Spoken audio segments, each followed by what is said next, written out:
네, 뉴스업 시작하겠습니다. 공정거래위원회가 온라인 쇼핑 1위 사업자죠. 쿠팡에 유통업계 역대 최대 규모인 1,400억 원의 과징금을 부과했습니다.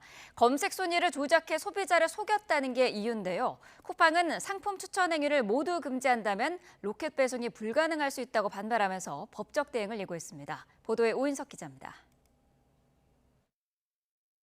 그간 쿠팡이 온라인에서 판매 제품을 나열하는 쿠팡 랭킹 순위에서 자체 브랜드 상품을 우대하고 구매 후기 작성에 임직원을 동원해 소비자를 속이고 있다는 의혹이 불거졌습니다.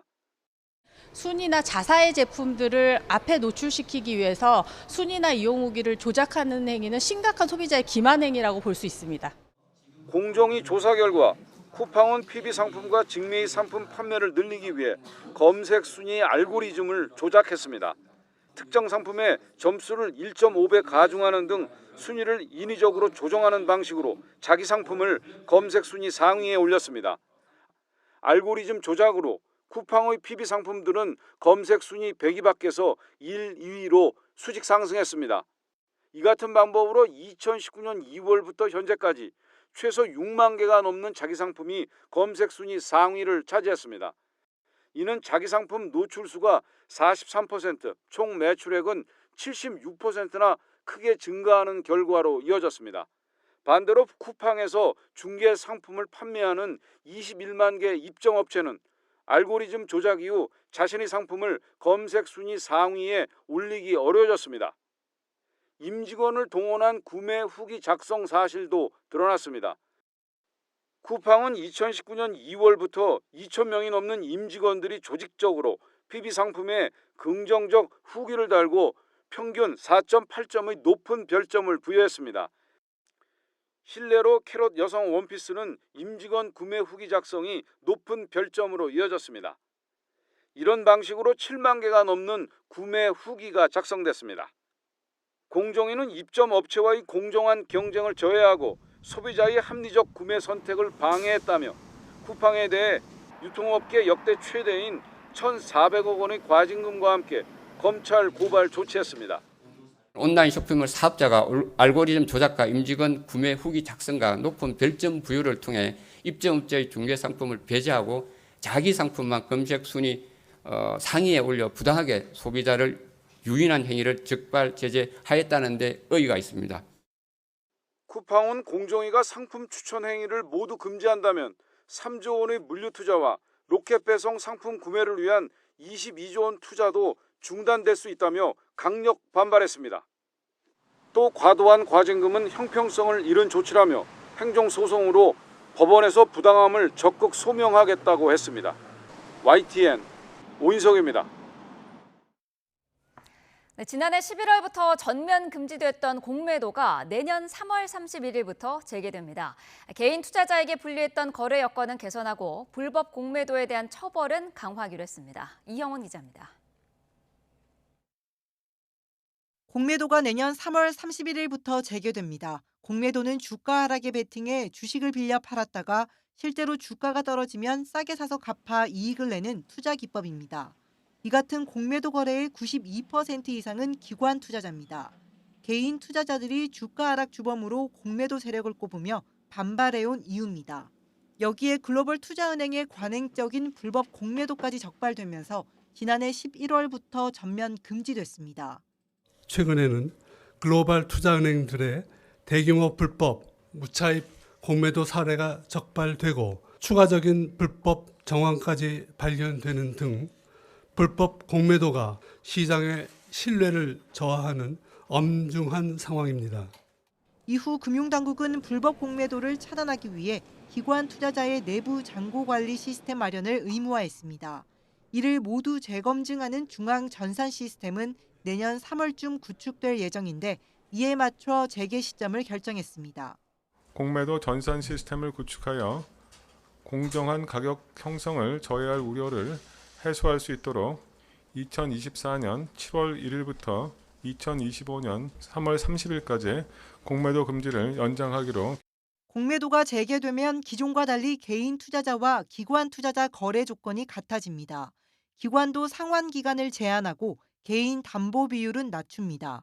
또 불법 공매도에 대한 처벌은 대폭 강화합니다. 벌금은 부당이득액의 최대 6배로 올리고 이 규모에 따라 징역형을 가중할 수 있도록 해 최장 무기징역도 가능해집니다. YTN 이영훈입니다. 네, 쿠팡 과징금 이슈, 또 공매도 금지 연장 조치에 대해서 전문가와 자세히 짚어보도록 하겠습니다. 권혁중 경제평론가와 함께하겠습니다. 자, 평론가님 나와 계시죠? 네, 안녕하십니까? 네. 자, 쿠팡이 공정거래위원회로부터 과징금을 받게 되는데요. 1,400억 원대입니다. 유통업계로서는 역대 최대 규모라고요. 네, 그렇습니다. 이제 과징금을 본다 그러면 지난해 그 500대 기업의 과징금 제재 금액이 한 2,248억 원 정도 되거든요. 네. 그거에 대비해서 본다 그러면 단일 기업 중에서는 정말로 크고 그다음에 국내 유통기업 중에서는 최대라고 보시면 되겠습니다. 근데 그게 뭐가 문제가 됐을까라고 본다 그러면 일단 소비자 기만행위다라는 게 이제 공정위의 입장인데 어떤 네. 기만행위냐? 바로 그 노출 순위를 이제 자사 PB 상품에 유리하도록 알고리즘을 작성했다는 거죠. 그렇기 때문에 그 입점했던 판매 기업들에게 손해를 깊었다, 손해를 줬다라고 이제 판단하고 있는 거고, 쿠팡은 뭐 일반적인 상품 배열 전략이다라고 이제 맞서고 있습니다. 그리고 네. 가장 큰 핵심은 이거 같아요. 그러니까 후기 작성인데요. 그러니까 임직원들이 동원해서 셀프 리뷰를 했다라고 해서 공정위는 그거에 대해서 문제 제기를 했고, 쿠팡은 아니다. 이거는 뭐 공정위도 허용하는 수준에서 이루어지는 거기 때문에 이게 뭐 말 그대로 뭐 1,400억 원대의 뭐 과징금을 내릴 정도는 아니다라고 이제 팽팽하게 맞서고 있다고 말씀을 드립니다. 네.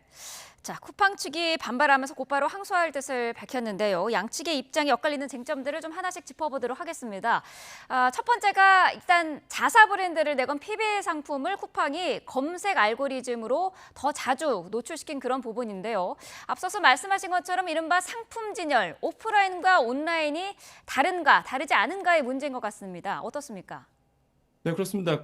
이게 공정의 입장은요, 일단 비정상적인 알고리즘이다라고 이제 보통 얘기를 합니다. 그래서 네. 온오프라인에 전적으로 이제 다르다는 입장을 보여주고 있는데, 그러니까 이런 거죠. 이제 오프라인은 전체적인 진열대를 보면서 상품을 탐색합니다. 그렇잖아요. 우리가 매장 가면은 전체로 둘러보면서 보잖아요. 근데 네. 온라인 같은 경우는 알고리즘을 이제 조작하게 되면은 자기가 보여주고 싶은 상품만 상위에 뜨다 보니까 소비자들은 그것만 보고 이제 판단한다. 그렇기 아하. 때문에 이거는 기망행위가 있다, 위계행위다라고 이제 보고 있는 거고, 쿠팡 입장에서는 뭐 반발하고 있습니다. 이게 오프라인 매장 진열과 온라인 검색 순위가 뭐가 다르냐? 어차피 고객이 와서 다 보는 거고 다 훑어보는 건데, 그렇기 때문에 사실상 오프라인 매장들도 사실상 자기의 그 PB 상품을 눈에 잘 띄는 곳, 그러니까 우리가 매장 딱 들어가면 우리 눈높이에 있는 게 있거든요. 그래서 이런 어떤 핵심적인 영역에 오프라인도 하는데 이게 오히려 온라인 쪽에 그 역차별에 해당한다고 지금 반발하고 있는 거거든요. 네. 그래서 자사 상품에 대해서 어느 정도 노출했느냐, 이게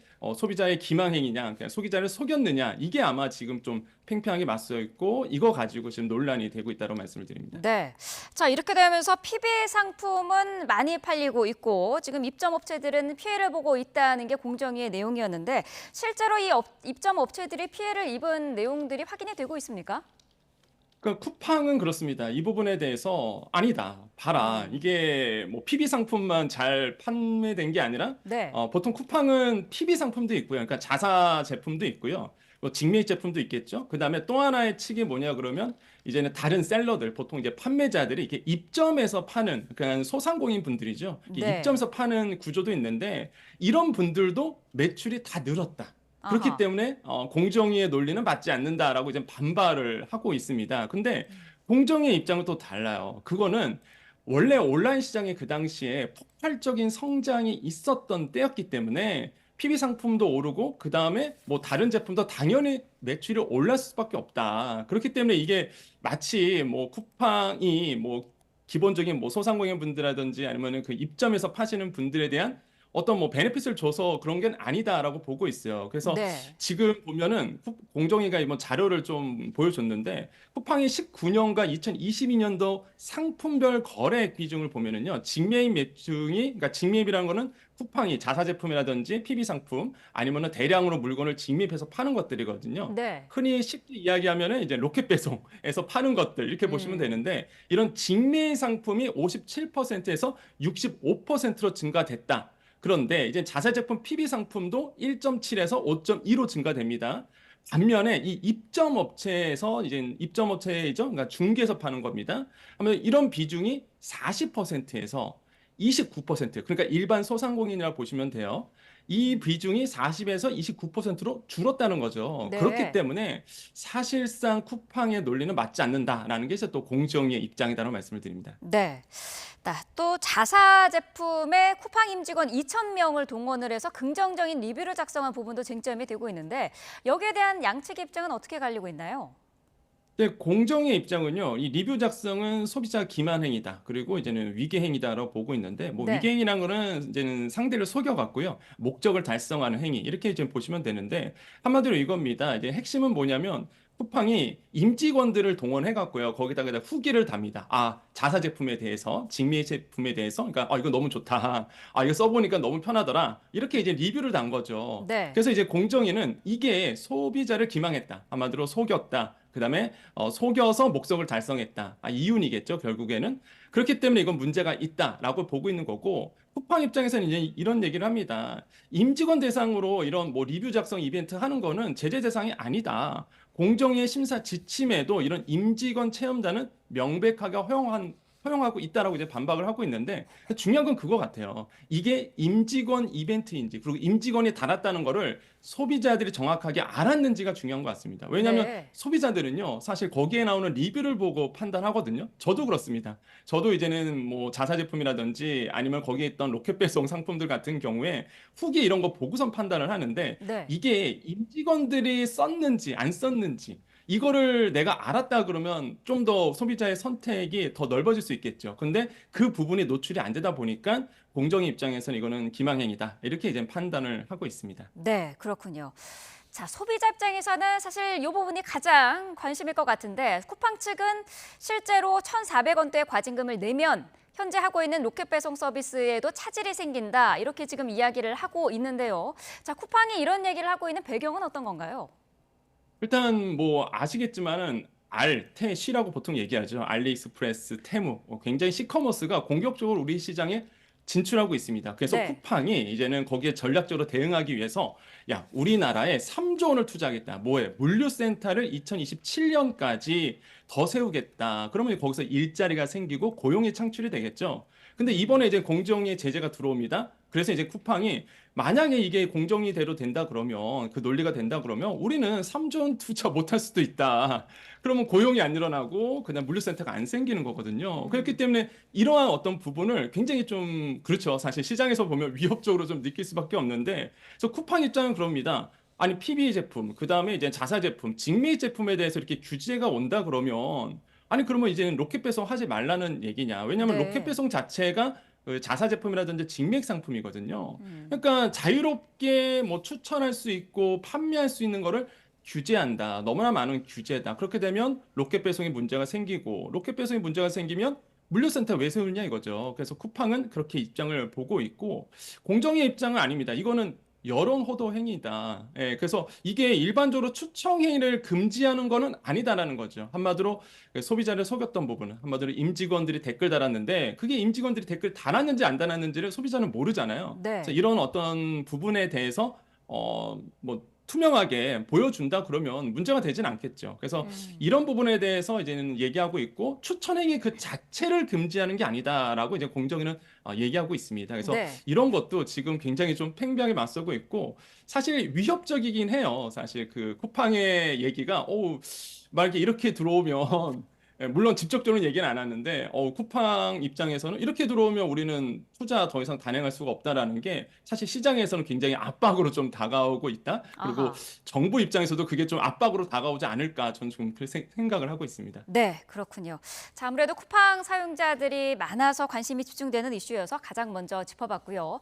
다음으로 공매도로 넘어가 보도록 하겠습니다. 어제 금융위원회가 이 공매도 금지 조치를 내년 3월까지로 연장을 했죠. 먼저 이 공매도가 무엇인지, 그리고 정부는 왜 이것을 금지해왔는지 먼저 조진혁 앵커가 간단하게 정리를 해보고 말씀 이어가도록 하겠습니다. 자, 뉴스에서 많이 접했지만 매번 헷갈리는 이 공매도, 알기 쉽게 예를 들어서 설명드리겠습니다. 자, 일단 공매도란 투자자가 주식을 빌려서 팔고 나중에 주식을 사서 다시 갚는 거래 방식인데요. 그러니까 주식이나 채권이 없는데도 판다는 겁니다. 이게 어떻게 되는 건지 잘 이해가 안 되시죠? 예를 들어서 용어를 뜯어서 먼저 살펴보겠습니다. 자, 공매도 한자부터 살펴보면요. 빌공의 매도, 네, 없는 것을 판다는 뜻입니다. 주식이 없는데 어떻게 판다는 걸까요? 그래서 이걸 빌려서 거래를 하고 수익을 얻는 구조인 겁니다. 자, 그렇다면 어떤 원리로 수익을 내는 걸까요? 주식을 빌린 시점과 다시 갚는 시점의 시세 차익이 있겠죠? 이걸 노리는 겁니다. 자, 그렇다면 예를 들어서 설명드리겠습니다. 자, 공매도 투자자인 제가 진혁컴퍼니라는 회사에 주식을 빌렸다가 3개월 뒤에 갚기로 했다고 하겠습니다. 진혁컴퍼니의 주가는 현재 10,000원입니다. 자, 지금 여기서 제가 100주를 사서 곧바로 시장에 갖다 팔면 제게는 현금이 100만 원이 생기겠죠. 이제 저는 3개월 뒤에 주식 100주를 다시 사서 진혁컴퍼니에 돌려줘야 합니다. 자, 그런데 이때 주가가 7,000원이네요. 그럼 저는 100주를 사도 70만 원밖에 안 드는 거죠. 자, 이렇게 사서 회사에 돌려주면 제게는 30만 원의 수익이 생기는 겁니다. 여기에 주식을 빌려준 측의 빌린 비용 등 어떤 이자 같은 것까지 주면서 양쪽의 거래가 성사가 되는 거죠. 이게 공매도의 수익 원리입니다. 자, 그러면 반대로 다시 주식을 돌려줘야 하는 시점에 만약에 주가가 높아지면 어떻게 될까요? 3개월 뒤에 주가가 7,000원이 아니라 12,000원이 됐다면 저는 100만 원이 아니라 120만 원을 들여서 주식을 사줘야 합니다. 그렇게 되면 수익은커녕 20만 원의 손해를 보게 되는 거죠. 자, 그래서 기본적으로 공매도는 주가가 떨어질 것으로 예상되는 회사에 주식을 빌립니다. 자, 정리하자면 공매도는 주가 하락에 베팅을 하고 주가가 많이 떨어질수록 수익이 생긴다는 겁니다. 여기서 공매도 투자자는 주가 하락에 영향을 미치려는 요인이 생기게 됩니다. 지난해 정부가 경기 불황 등의 이유로 한시적으로 공매도를 금지했는데 이런 게 지금 그 배경이 됐던 거죠. 자, 불법적으로 시세에 영향을 주는 행위, 대표적으로 무차입 공매도가 있습니다. 무차입, 말 그대로 주식을 아예 안 빌리거나 빌린 것보다 훨씬 더 많이 매도를 해버리는 겁니다. 현재 전산 시스템상 실제로 주식을 빌리지 않고 공매도 거래를 해도 추적이 어렵기 때문에 이런 일이 발생하는 겁니다. 과도한 물량이 시장에 이렇게 쏟아져 나오면 주가가 출렁일 수 있겠죠. 자, 그렇게 되면 정상적인 투자자, 특히 개인 투자자들이 피해를 볼 수밖에 없습니다. 자, 그렇다면 주가를 떨어뜨리기만 하는 이 공매도 아예 금지해버리자. 일부는 이렇게 얘기할 수도 있겠죠.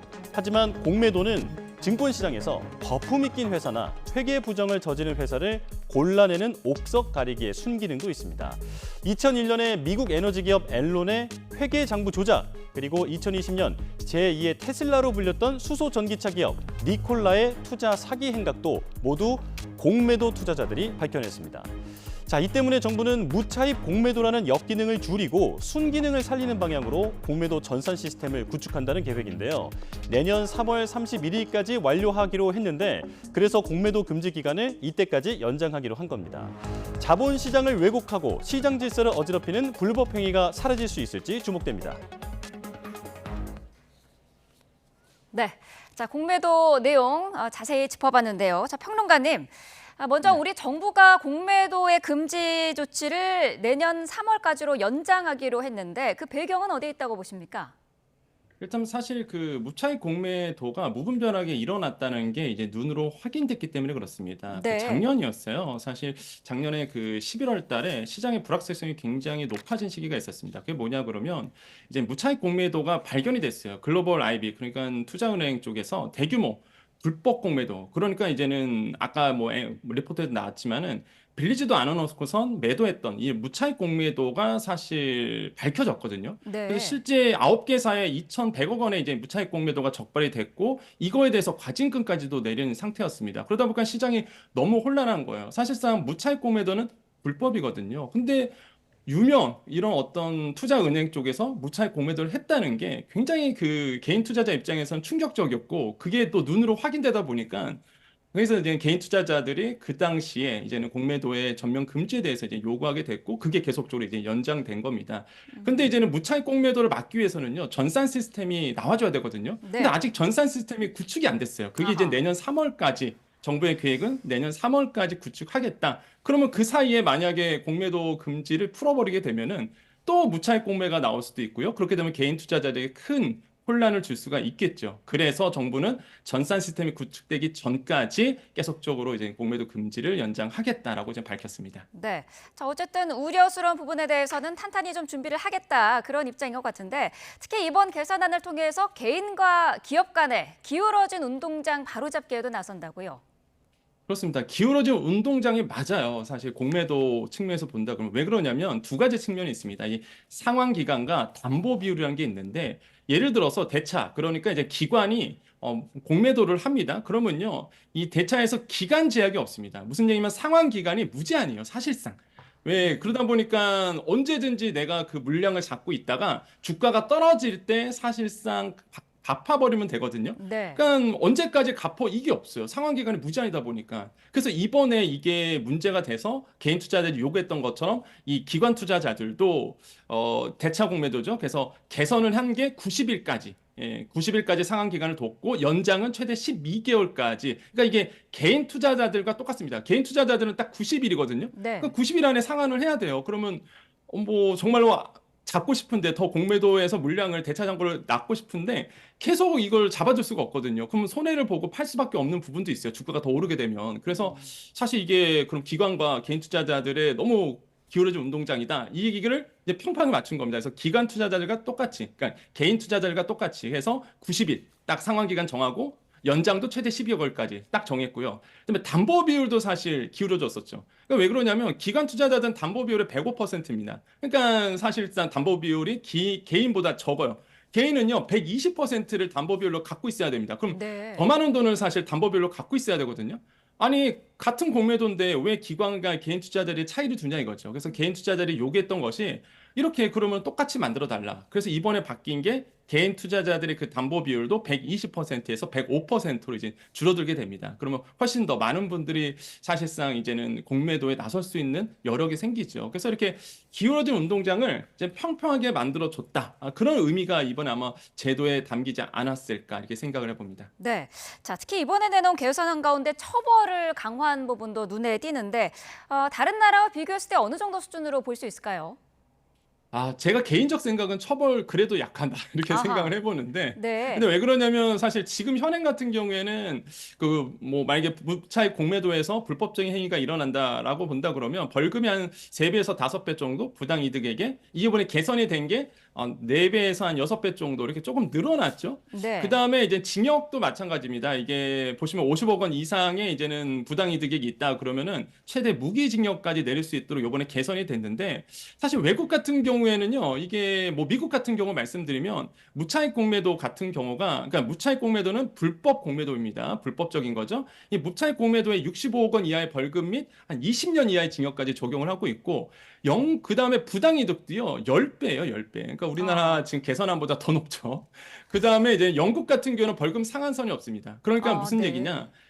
금융자본시장이 굉장히 발전된 나라고 사실상 금융시장이 탄생된 나라잖아요. 영국과 미국은. 그러다 보니까 이거에 대해서 굉장히 엄격합니다. 벌금 상한선 없다는 얘기는 그냥 뭐 불법적인 게 해봐. 금융시장을 흔들어봐. 아예 그냥 패가망신 시켜줄게. 딱 이런 네. 거예요. 사실 취지가. 그러다 보니까 벌금 상한선이 없습니다. 그렇기 때문에 사실 불법 무차익 공매도를 하고 싶어도 사실상 이런 벌금이 상한선이 없다 보니까 못 하거든요, 사실. 그래서 제재가 너무 강하다 보니까. 그러니까 우리도 이 정도로 나서줘야 된다라는 생각이 좀 드는데 네. 하지만 일단 개선 사항에서는 뭐 그렇게까지는 나오지는 않고요. 아까 말씀드린 것처럼 뭐 50억 원 이상 같은 경우에는 뭐 부당이득에게 계속 최대 무기징역까지 나올 수 있도록 이번에 개선책을 내놨다. 근데 다만 중요한 거 개정 사항입니다. 네. 이게 뭐 정부가 하고자 해서 되는 게 아니라 국회에서 22대 국회에서 개정 사항이기 때문에 이거를 좀 개정을 해줘야지만 가능한 부분이다라고 말씀을 드립니다. 네. 자, 공매도 이슈까지 짚어봤고요. 이제 잠시 뒤면은 우리 증권시장도 개장을 하는데 미국발 훈풍으로 코스피가 전 고점 경신을 앞두고 있는 상황입니다. 이런 소식들이 어떤 영향을 미칠까요?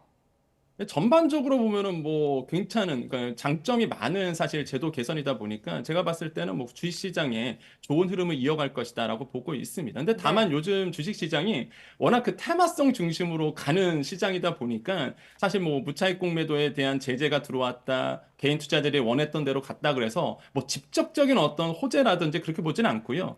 다만 일각에서는 이런 얘기를 합니다. 기간의 평균 공매도 기간이 60일 남짓이거든요. 지금 평균 본다 그러면 네. 그럼 이거를 뭐 말 그대로 최장 12개월까지 늘려준다 하더라도 어차피 뭐 기관들은 평균 공매도 기간이 60일인데 이게 과연 실효성이 있겠느냐 이런 목소리도 나와요. 그래서 사실상 우리나라의 오늘 장이 열리는 거에 이 뭐 공매도 무차익 공매도 규제라든지 공매도 제도 개선 이런 부분이 뭐 직접적인 어떤 호재로서 작용하기는 좀 어렵다. 하지만 다양한 테마성 이슈로 인해서 우리나라의 주식시장은 계속적으로 우상향하는 분위기는 계속적으로 연출될 것이다. 이렇게 보고 있습니다. 네, 알겠습니다.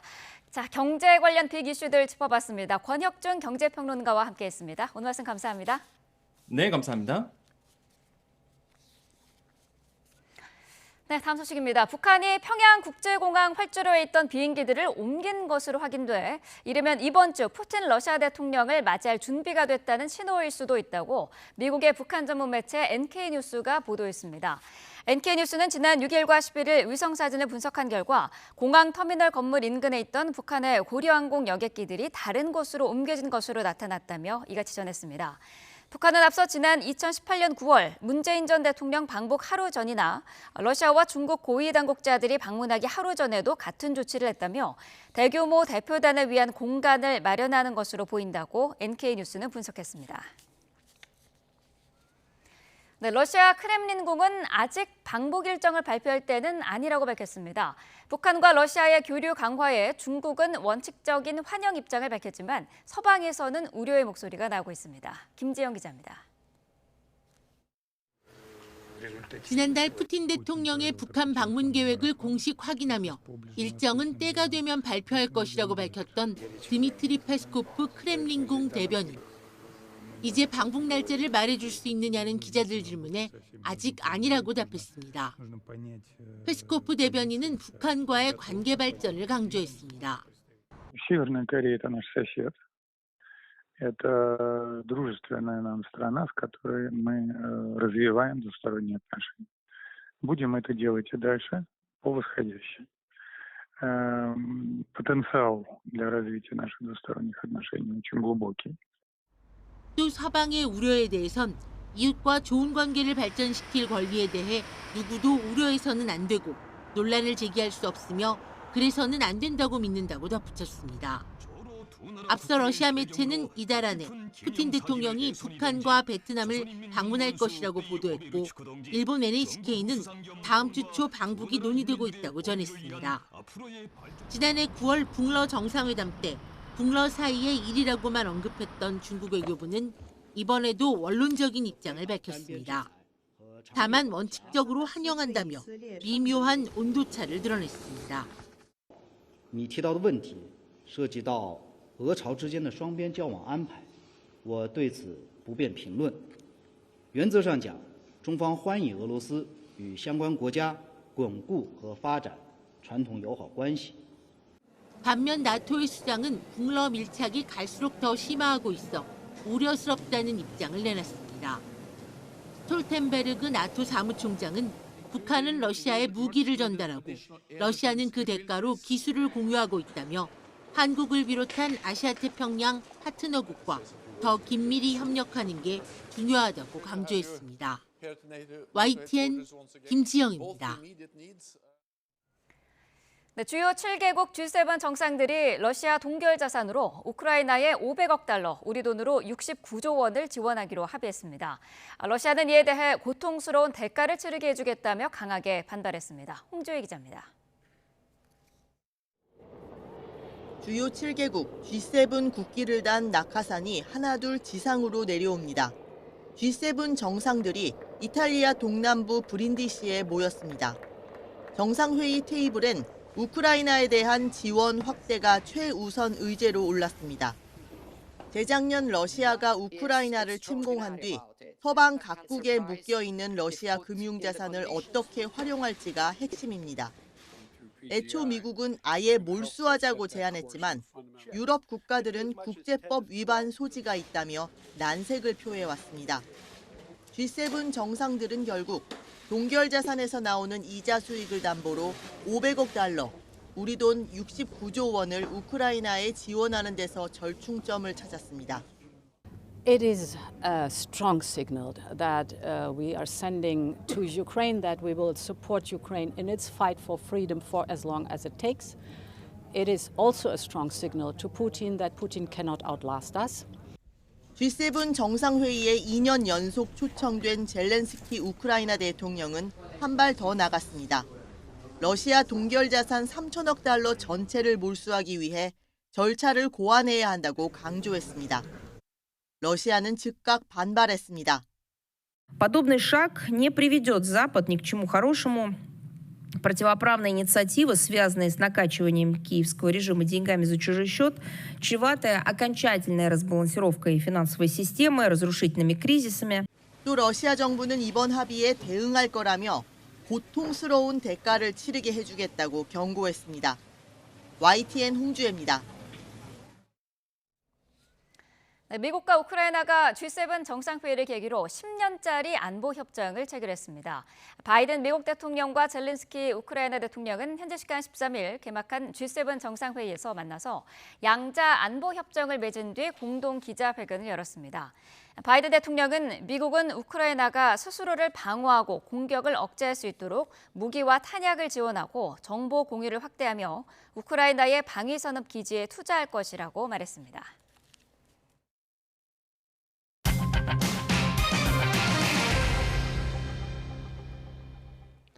여당 몫으로 남겨진 7곳의 상임위원장 선출 문제를 두고 협조하지 않으면 다 가져가겠다는 야당과 이에 반발하는 여당 간의 갈등이 계속되고 있습니다. 당초 어제 본회의가 열릴 거란 전망이 있었는데 국회의장이 여야 협의를 지켜보겠다며 신중론으로 돌아서며 무산됐습니다. 정인용 기자입니다. 11곳 국회 상임위원장 자리를 단독 선출한 민주당은 여당 몫으로 남겨둔 7명 위원장도 조속히 선출해야 한다고 국민의힘을 거듭 압박했습니다. 국회가 일을 하지 않는 건 의원이 세금을 탕진하는 꼴이라며 국회 활동의 시작인 원구성을 얼른 마무리 지어야 한다는 겁니다. 국회가 한 달 일을 하지 않으면 국민 혈세로 주는 국회의원 세비 23억 원을 탕진하는 꼴이 됩니다. 국회의원이 세비 루팡, 월급 루팡이 되어서야 되겠습니까? 하지만 국민의힘은 법사위원장 등 선출을 강행한 민주당이 관례를 깬 뒤 반성도 없이 독식하려 든다며 협의를 거부하고 있습니다. 특히 민주당이 소수당일 때 다수당 횡포를 막는다고 통과시킨 법이 바로 국회 선진화법이라고 꼬집었습니다. 민주당은 지금의 의회 독재가 영원하리라 생각하겠지만 국민을 두려워하지 않는 오만한 권력은 하루살이에 불과하다는 것을 명심해야 할 것입니다. 민주당은 애초 남은 상임위원장 선출을 위한 본회의를 강행하려 했지만 본회의 개최 권한을 진 우원식 국회의장이 일단 제동을 걸었습니다. 국회의장실 관계자는 여야 원내대표와 함께 만나 협의를 해야 한다는 게 현재 의장의 입장이라며 중재하려는 의지가 강하다고 밝혔습니다. 민주당 또한 우원식 의장에게 본회의 개최를 거세게 몰아붙이진 않으면서 원구성 갈등은 잠시 숨고르기에 들어간 분위기입니다. 국민의힘 일각에서 남은 상임이라도 확보하자는 현실론이 목소리를 키우고 있어 여야 극적 타결 가능성도 배제할 수 없는 상황입니다. YTN 정윤용입니다. 쌍방울 대북 송금 의혹으로 추가 기소된 민주당 이재명 대표를 둘러싼 정치권 공방이 확산하고 있습니다. 국민의힘은 이 대표의 사법 파괴 행위를 저지해야 한다며 당내 특별위원회까지 띄웠고 민주당은 속아 웃을 일이라며 검찰을 강하게 비난했습니다. 나혜인 기자입니다. 야당의 단독 상임위 구성에 당내 특위 정치로 맞불을 놓은 국민의힘이 이번에는 이재명 대표의 사법 리스크를 정조준했습니다. 쌍방울 대북 송금 사건이 조작됐다며 특검을 추진하고 판검사 탄핵을 거론하는 민주당이 사법 체계를 파괴하고 있다며 특위 하나를 더 꾸린 겁니다. 이재명 사법 파괴 저지 특위를 구성해서 운영하도록 하겠습니다. 위원회 중심으로 강력한 투쟁에 나서 주시길 바랍니다. 이 대표를 향해선 재판 4개를 동시에 받게 됐는데 연임이나 대선 출마가 가당키나 하냐며 이만하면 물러나라고 날을 세웠습니다. 초선 의원들은 한동훈 전 비대위원장이 띄운 헌법 84조 해석 논쟁을 파고들어 피고인이 대통령이 되면 재판이 중단되는지를 주제로 세미나도 예고했습니다. 검찰의 창작 수준 운운하셨거든요.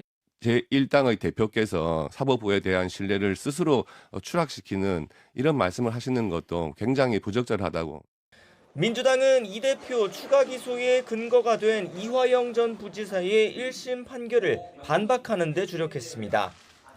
사건 관계자들의 진술 번복과 검찰의 회유 정황, 쌍방울 대북 송금이 주가 조작을 위한 거란 국정원 문건까지 나왔지만 모두 무시됐다고 주장했습니다. 지나가던 소가 웃을 일입니다. 정말 지긋지긋하고 극악무도한 정치 검찰의 행태를 강력하게 규탄합니다. 김건희 여사 주가 조작 의혹은 뭉개면서 야당 대표는 별건에 별건을 만들어 탄압한다며 검찰을 개혁해야 한다는 주장도 빼놓지 않았습니다. 조작을 하고 이걸 근거로 기소를 하면 그다음에 법원이 이걸 받아들이고 다시 그러면 검찰이 추가 기소하는 이 악의 고리가 이재명 대표는 과거 성남시장 시절 공직자 청렴을 강조했던 강연 영상을 SNS에 올리며 자신이 조폭 출신 사업자와 짜고 북한에 돈을 줄 이유가 뭐가 있겠느냐고 항변했습니다. 민주당은 이른바 표적수사금지법 등 검찰을 견제하는 법안들을 잇따라 발의하고 있습니다. 이재명 대표 사법 리스크를 겨냥한 여당의 여론전에 맞서 다수 의석을 무기로 입법 방어선을 치는 모습입니다. YTN 나인입니다. 국민의힘 한동훈 전 비상대책위원장의 전당대회 출마 선언이 임박했다는 관측이 나오고 있습니다. 다음 달 전당대회는 당원 투표 100%가 아닌 당원 80%, 일반 여론조사 20% 규칙으로 치러집니다. 강민경 기자입니다. 지난달 SNS에 지구당 부활 이슈를 띄운 데 이어 최근 민주당 이재명 대표를 연일 저격하고 있는 한동훈 전 비상대책위원장. 정계 복귀에 시동을 걸었다는 평가 속에 전당대회 규칙 확정 시점과 맞물려 접촉면을 부쩍 넓히고 있습니다. 한 전 위원장은 최근 총선 당시 영입 인사들을 만나고 있는데 일부 인사들에게는 함께하자는 취지의 제안도 건넨 걸로 전해졌습니다. 한 전 위원장이 사실상 당대표 경선에 나설 결심을 굳혔다는 관측이 나오는 이유입니다. 이번 달 말부터 후보 등록을 받을 가능성이 큰 만큼 출마 선언 시점은 이르면 다음 주가 될 거란 전망도 적지 않습니다. 한 전 위원장의 등판이 유력해지자 또 다른 당권 주자들은 견제구를 날렸습니다. 윤상현 의원은 총선 참패 책임론을 다시 부각했고 나경원 의원은 원외 인사가 당대표직을 맡는 건 적절치 않다고 강조했습니다. 싸움의 전장이, 정치의 전장이 국회 중심이다 보니까 원외 당대표의 경우에는 좀 그런 부분에 있어서 여러 가지 또 어려움이 있지 않을까 이런 생각. 이런 가운데 국민의힘은 현재 당원 투표 100%인 전당대회 규칙을 수정해 일반 국민 여론조사를 20% 반영하기로 결정했습니다. 민심 30% 반영안도 유력하게 검토됐지만 당신 100% 유지를 고수하는 친윤계의 불만을 의식했다는 해석도 나왔습니다. 저는 당원만 하자 했잖아요. 당원만. 민주당도 심지어 국회의장이나 원내대표 선거에도 당원들의 의사를 반영하자 했잖아요. 물론 쇄신의 필요성을 강조하는 혁신계 인사들은 민심 반영 비중이 지나치게 낮다며 반발했습니다. 7대3 룰보다도 더 퇴행한 8대2가 됐기 때문에 정말 국민들이 보시기에는 변화를 하지 않으려고 하는구나. 한동훈 전 위원장은 당심과 민심 모두에서 비교적 높은 지지를 받고 있어 이번 전당대회 룰 개정에 큰 영향을 받지 않을 거란 관측도 있습니다. 출사표를 언제 던질지 또 그 방식은 무엇일지가 최대 관심사로 떠올랐습니다. YTN 강민경입니다. 윤석열 대통령의 부인 김건희 여사에게 명품 가방을 전달한 최재형 목사가 건조물 침입 등 혐의로 고발된 사건 조사를 위해 경찰에 출석했습니다. 최근 국민권익위원회가 김 여사의 명품 가방 수수 의혹에 대해 자신이 외국 국적이라 신고 대상이 아니라며 종결한 것은 잘못된 해석이라고 비판했습니다. 직접 들어보겠습니다.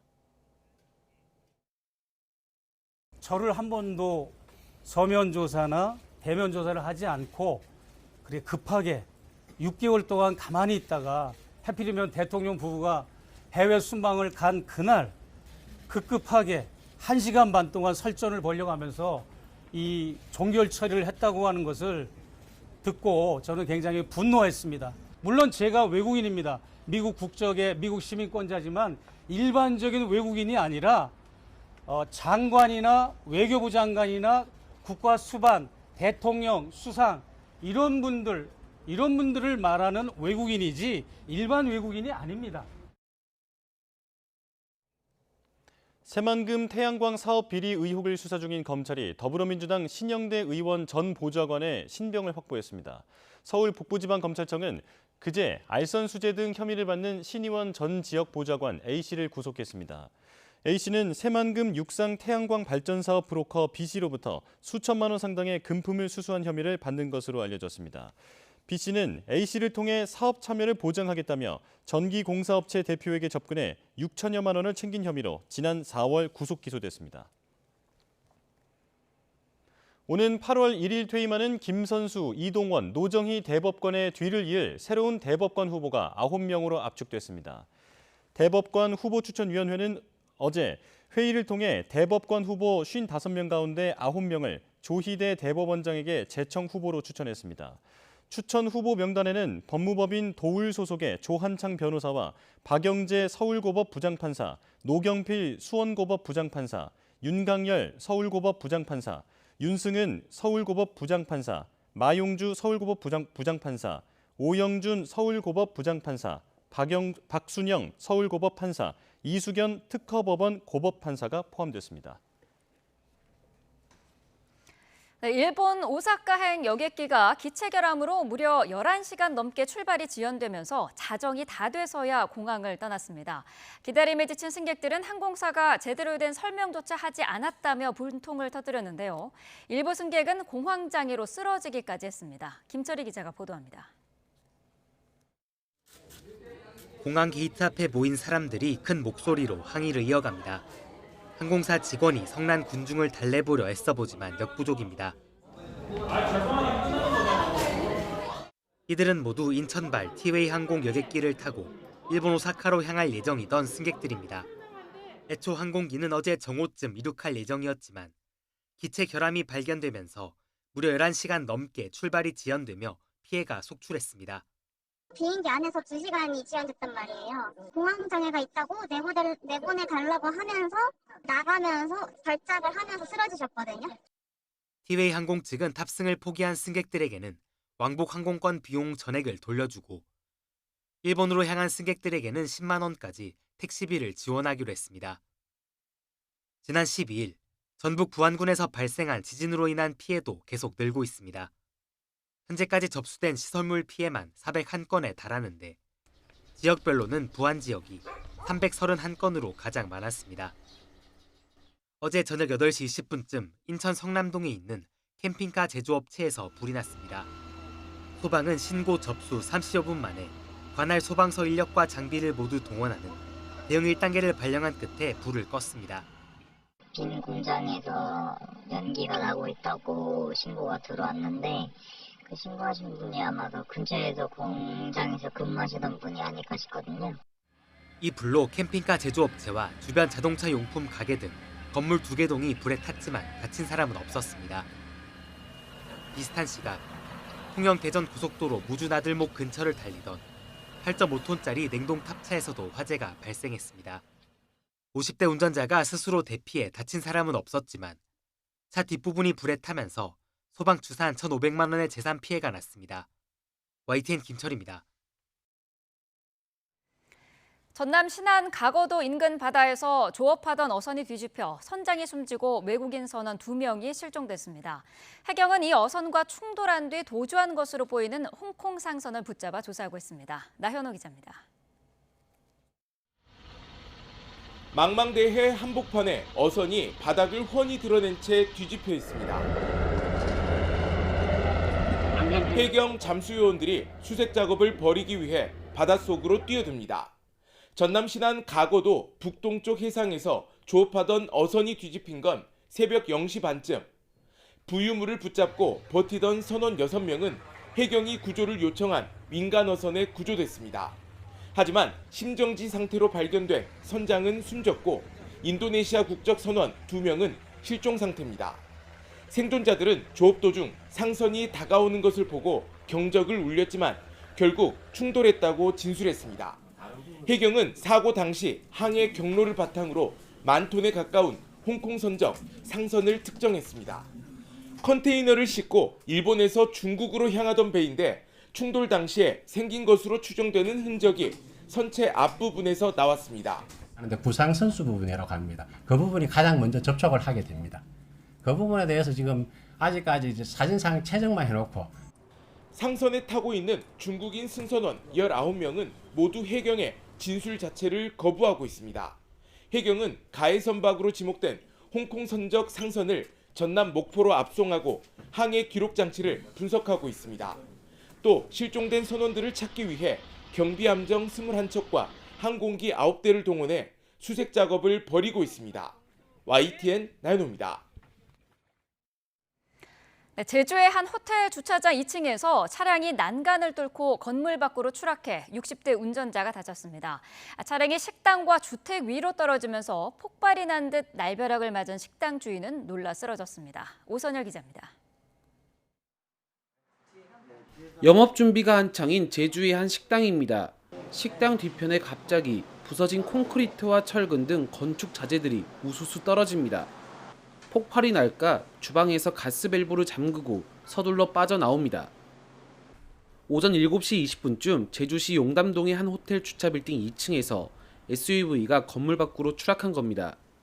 차량이 떨어지면서 주택과 식당을 덮쳐 지붕과 외벽 등이 파손됐습니다. 60대 여성 운전자가 다쳐 병원으로 옮겨졌고 갑작스러운 사고에 식당 주인도 놀라 쓰러졌습니다. 부상자 2명 모두 생명엔 지장이 없는 것으로 파악됐습니다.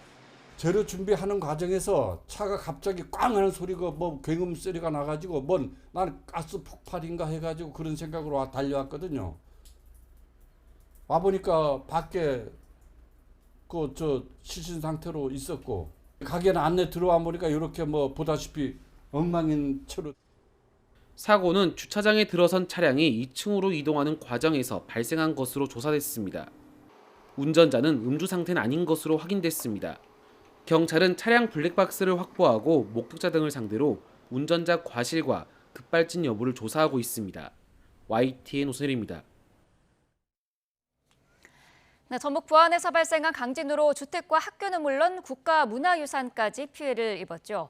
주민들은 혹시 모를 여진의 불안감 속에 일상 복귀를 위한 경제적 또 심리적 지원을 정부에 호소했습니다. 김민성 기자의 보도입니다. 지진이 지나간 자리, 예전처럼 생활해도 되는 건지 소방당국의 현장 조사가 한창입니다. 이 집은 지붕에서 내려온 금이 창틀 안쪽까지 깊숙하게 나버렸습니다. 위험하겠네요. 여기 계시면 안 될 것 같아요. 이 앞쪽에는, 안쪽에는 좀. 여전히 지진 불안감을 떨치지 못한 주민들은 심리 상담이라도 받아보려고 집 밖에 모였습니다. 불안하고 다리가 떨려갖고 어저께 살지 못했거든요. 오늘은 조금 후련하고 안정이 되는 것 같아요. 인명피해는 없었지만 시간이 지나 집계된 지진 피해 상황은 여기저기서 수백 곳이나 됐습니다. 전북 전역의 주택과 학교, 공공시설에서 허물어지고 깨진 흔적이 발견됐습니다. 내소사와 계암사 등 국가유산도 곳곳이 손상됐습니다. 이상민 행정안전부 장관과 김관영 전북자치도지사는 현장을 찾아 피해 주민들을 위로했습니다. 안전을 잘 점검하고 안전할 경우에만 이렇게 거주하실 수 있도록 할 테니까 너무 걱정하지 마시고요. 다 점검을 해가지고 문제가 있는지 없는지를 어머니한테 말씀드릴게요. 주민들은 일상으로 돌아갈 수 있도록 도와달라고 거듭 호소했습니다.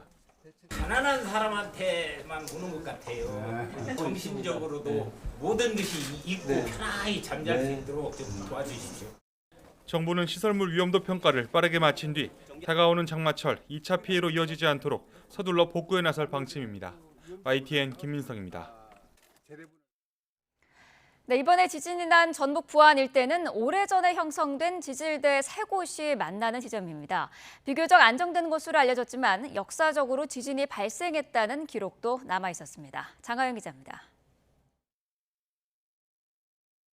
지진 관측이 시작된 1978년 이후 부안 지진의 진앙 반경 50km 안에서 관측된 규모 2.0 이상 지진은 모두 40여 건.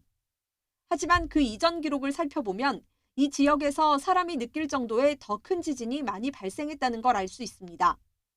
진도 7의 지진으로 멀리 떨어진 해남의 종이 울렸다는 기록, 집이 크게 흔들렸다는 기록, 이번 지진이 일어난 부안과 지진의 원인으로 추정되는 함열단층의 함열이라는 지명도 언급됩니다. 한반도 전체 지질도입니다. 지진이 난 부안 인근으로 좁혀보면 홍성 임진강대, 경기 육괴, 옥천대가 만나고 있습니다. 모두 2억 년 이상 된 오래된 땅입니다. 이번에 지진이 발생한 지점 인근으로 약 80km 길이의 함열 단층이 지나고 있는데 이 단층은 1억 년 전쯤인 백악기에 형성된 걸로 보입니다. 이 단층이 활성 단층인지 이번 지진과 연관성이 있는지 현재 조사 중입니다. 이 지역에 북북동 방향의 단층이 기존에 조사된 바 있어서 그 단층에 조금 더 주목해서 분석을 하고 있습니다. 이 지역에 또 다른 단층이 숨어 있을 가능성도 있습니다. 2012년부터 10년간 규모 2.0이 안 되는 미소 지진을 분석했더니 지질 경계에서 선을 형성하는 모습이 포착됐습니다. 특히 이번 지진처럼 깊이 5에서 10km 사이에서 발생하는 얕은 지진은 뚜렷한 경향을 보였습니다. 지질 경계는 굉장히 오래전에 이제 붙어버린 거기 때문에 지질학적으로는 경계지만 사실 지진이 발생하는 단층이 거기 꼭 있어야 하는 법은 없거든요. 어쩌면 지질 경계에 단층이 발달하지 않을까. 상대적으로 약하니까 거기가 찢어질 가능성이 있는 거잖아요. 전문가들은 이번 지진의 정확한 원인을 파악하기 위해 진앙을 중심으로 지진계를 추가 설치해 여진을 분석하고 있습니다. YTN 장하영입니다. 지금 시각 8시 40분 지나고 있습니다. 오늘 날씨 어떨지 뉴스업 날씨 스튜디오 연결해 알아보겠습니다. 윤수빈 캐스터. 행복한 금요일 아침 날씨앤 키워드입니다. 오늘의 키워드부터 함께 알아볼까요? 열기와 우산입니다. 더위의 기세가 점점 강해지고 있습니다. 연일 맑은 하늘 아래 강한 볕이 내리쬐면서 열기가 쌓이고 있는데요. 오늘은 때이른 더위가 절정에 달하겠습니다. 서울 한낮 기온이 33도까지 오르면서 나흘 연속 올여름 최고 기온을 경신할 것으로 보이니까요. 더위에 지치지 않도록 옷차림 가볍게 해주시고요. 틈틈이 수분 섭취도 잘해주셔야겠습니다. 한 주 내내 이어지는 불볕더위에 어느 때보다도 비 소식이 간절합니다. 내일은 때마침 비나 소나기 예보가 들어있는데요. 주말에 내리는 비라서 조금 아쉽긴 하지만 잠시나마 더위를 식혀주겠습니다. 야외 활동 계획하셨다면 비나 소나기에 대비해 우산 챙겨 나가시기 바랍니다. 다음은 서울의 시간대별 기온 살펴보겠습니다. 오늘 서울 아침 기온은 21.4도로 어제보다 조금 높게 출발했고요. 한낮에는 최고 기온이 33도까지 올라 올여름 들어 가장 덥겠습니다. 이후 퇴근 시간대인 오후 6시 무렵에도 기온은 크게 떨어지지 못하겠고 30도 안팎에 머무르겠습니다. 오늘도 전국적으로 맑은 하늘이 함께하겠습니다. 다만 야외 활동 시 자외선과 오존을 주의해 주셔야겠습니다. 또 오후부터 저녁 사이 강원 남부와 충북, 남부 내륙 곳곳으로는 5에서 20mm의 요란한 소나기가 지나겠고요. 제주도는 흐린 가운데 오후부터 비가 내리기 시작하겠습니다. 경기 남부와 남부 곳곳에 폭염특보가 이어지는 가운데 그 밖의 지역 낮 기온 살펴보면 광주 33도, 대전과 대구는 34도까지 오르겠습니다. 자세한 주말 날씨도 알아보겠습니다. 내일 서울 등 중북부 지방에는 비가, 충청 이남에는 소나기가 지나겠고요. 비나 소나기가 내리면서 때이른 더위가 잠시 쉬어가겠습니다. 하지만 휴일에는 맑은 하늘이 드러나면서 다시 30도 안팎의 더위가 나타날 전망입니다. 오늘도 즐거운 하루 보내세요. 지금까지 날씨앤 키워드의 윤수빈이었습니다.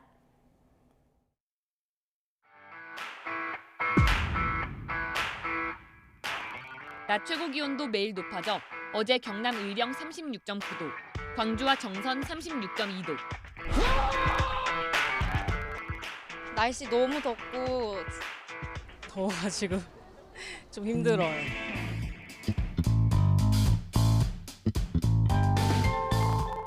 사흘째 폭염특보가 이어지면서 온열 질환자가 잇따라 발생하고 있습니다.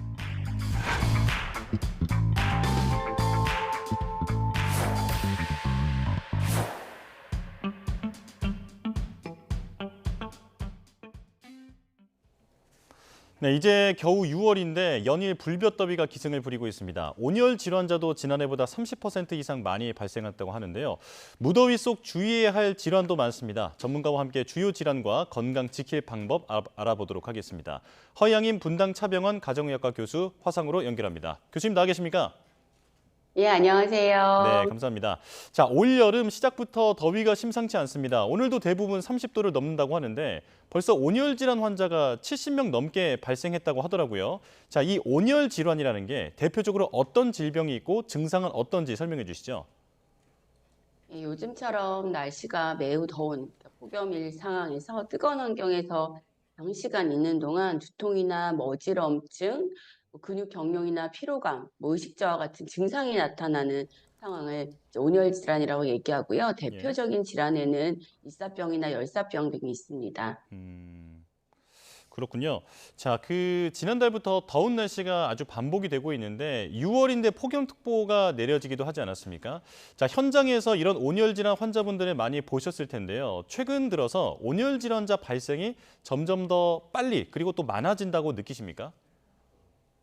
아무래도 빨리 이렇게 폭염특보가 빨리 시작이 되는 것 같고요. 폭염특보 시작과 함께 야외에서 활동하는 분들한테는 이런 여러 가지 온열 질환, 일사병, 열사병, 경련, 화상 같은 질환이 많이 일어날 수가 있습니다. 네. 질병관리청 보고에 따르면 작년에 5월에 첫 환자가 생겼다고 하고 올해도 5월을 일찍 좀 시작을 했다고 볼 수 있겠습니다. 네. 네. 자, 그런데 이런 온열 질환이 특히 어르신들에게 위험하다고 하는데 왜 그렇습니까? 아무래도 연세가 드시면서 더위에 의해서 더위로 인한 체온 상승이나 또 탈수 증상에 대해서 좀 둔감해지시는 게 있고요. 또 여러 가지 심뇌혈관 질환 등 동반 질환이 있고 또 복용하는 약이 많기 때문에 체온 유지나 땀 배출에서 좀 불리할 수가 있습니다. 노인 환자뿐만 아니라 여러 가지 심장 질환이나 당뇨, 고혈압 같은 여러 가지 만성 질환을 가지고 있는 분들도 주의가 필요한 분들입니다. 예, 고령자의 경우에는 체온 상승이나 어떤 날씨가 덥다거나 이런 부분에 대해서 조금 무디게 느낀다라고 하던데 사실입니까? 네, 아무래도 좀 반응이 좀 늦고요. 또 여러 가지 혈관이나 땀 배출이나 이런 대사를 조절하는 능력도 떨어지기 때문에 조금 더 주의하셔야 됩니다. 예, 자, 조금 전에 일사병과 열사병이 대표적인 온열 질환이라고 말씀을 해주셨는데 언뜻 보기에는 비슷해 보이거든요. 차이점을 설명해 주실까요? 일단 크게 차이가 나는 것은 일단 일사병은 우리가 일반 증상도 있지만 수분이 부족하면서 생기는 겁니다. 오랫동안 노출이 되면서 수분 소실이 되는 게 큰 특징이고요. 땀을 많이 흘리고 두통이나 구토 같은 증상이 있을 수가 있습니다. 열사병 같은 경우는 이보다 더 진행이 돼서 체온 조절하는 신경계 자체에 문제가 되기 때문에 체온이 많이 올라가 있음에도 불구하고 땀이 나지 않은 건조하고 뜨거운 피부가 특징이고요. 체온이 40도 이상 많이 올라가면서 의식을 잃거나 혼수 상태까지 될 수가 있습니다. 이런 큰 차이는 피부, 땀이 나는지, 그다음에 열이 어디까지 올라갔는지, 의식 소실이 있는지 같은 것으로 구별을 할 수가 있습니다. 아, 이게 일사병과 열사병에 걸린다고 해서 땀이 날 때도 있고 안 날 때도 있나 보죠? 일사병 같은 경우는 체온 조절하는 기능은 있기 때문에 뜨겁고 구토하고 두통이 생기고 어지럽고 하는 증상이 생기지만 그러니까 땀은 배출이 돼요. 그래서 피부는 촉촉할 수가 있는데 열사병은 아예 이 조절하는 게 안 되기 때문에 더 체온이 많이 올라가고 피부도 땀이 전혀 나지 않는 그러니까 체온 조절 기능을 거의 상실한 상태라고 볼 수가 있고요. 그래서 더 심하게 열이 나기 때문에 의식도 저하될 수가 있습니다. 말 그대로 몸 안에 열이 갇혀버리는 게 열사병이다 이렇게 이해를 하면 될 것 같습니다. 자, 그렇다면 응급처치 방식도 일사병과 열사병의 차이가 있을 것 같거든요. 네, 일단은 두 개 다 시원한 곳에서 체온을 낮추는 게 굉장히 필요하겠고요. 보통 일사병은 체온이 올라간 것도 있지만 수분이 손실이 된 것 때문에 생기기도 하기 때문에 우리가 전해질, 그러니까 소금이나 설탕 같은 게 들어있거나 아니면 이온 음료 등으로 빨리 수분을 보충하는 게 좋겠고요. 만약에 증상이 심하거나 탈수가 심할 경우에는 병원에 내원하셔서 정맥을 통해서 수액 보충을 하는 게 필요합니다. 열사병 같은 경우는 체온이 굉장히 많이 올라가 있고 의식 소실이 되어 있기 때문에 빨리 신부, 환자의 체온을 낮추는 게 굉장히 중요하겠고요. 네. 발견하자마자 일단 119에 신고하셔야 되고 시원한 것을 옮긴 다음에 옷은 헐렁하게 하고 시원한 물수건 같은 걸로 닦아주거나 선풍기 같은 걸로 체온을 낮추는 활동을 하셔야 됩니다. 보통은 열사병일 때는 의식 소실이 있기 때문에 억지로 물을 먹이려고 하면 오히려 흡인이 될 수가 있어서 예. 물을 먹이는 행동은 하지 않는 게 좋습니다. 네. 자, 119에 신고를 하고 또 체온을 낮춰주기 위해서 노력을 해야 하지만 의식이 없는데 물을 먹인다거나 이런 것은 이제 위험할 수 있다. 이렇게 정리를 하겠습니다. 자, 그런가 하면 이 더위로 인해서 일찌감치 에어컨을 가동하는 분들이 많습니다. 이제 냉방병에 걸려서 반대로 기침을 하는 분들도 많거든요. 자, 냉방병의 주요 증상 알려주실까요? 냉방병은 사실 전신에 걸쳐서 증상이 나타나는 좀 특징이 있습니다. 열이나 기침, 콧물, 목 통증 같은 여러 가지 호흡기, 감기 증상만 있는 게 아니라 네. 전신 막 피곤하고 메스껍고 몸이 막 쑤시고 아픈 이런 근육통 증상이 있고요. 집중력이 떨어진다거나 어지럽거나 많이 피로를 느끼거나 여자분들 같은 경우는 생리주기가 이상해지거나 이런 경우도 있습니다. 예, 몸살 감기 같은 느낌이라는 그 말로 이해가 되는데 그렇다면 감기 약을 먹어서 이 증상이 좀 나아질 수 있습니까? 일단은 감기 치료도 나타난 증상에 대해서 맞는 약을 쓰는 대증 치료를 하기 때문에 냉방병도 나타나는 증상에 대해서 치료를 할 수는 있습니다. 예. 하지만 감기는 바이러스 감염에 의한 거기 때문에 면역 시간이 지나서 회복이 되는데 냉방병은 같은 환경에 계속 노출이 된다면 약을 아무리 먹어도 낫는 수는 없겠죠. 그래서 예방하기 위한 게 필요하고요.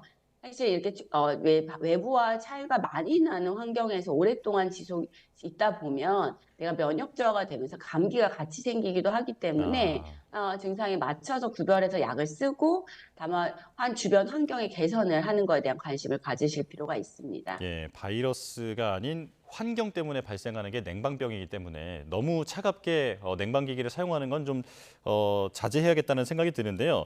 자, 그리고 냉방병 하면 또 자주 언급되는 게 레지오넬라증이라는 게 있더라고요. 이건 뭡니까?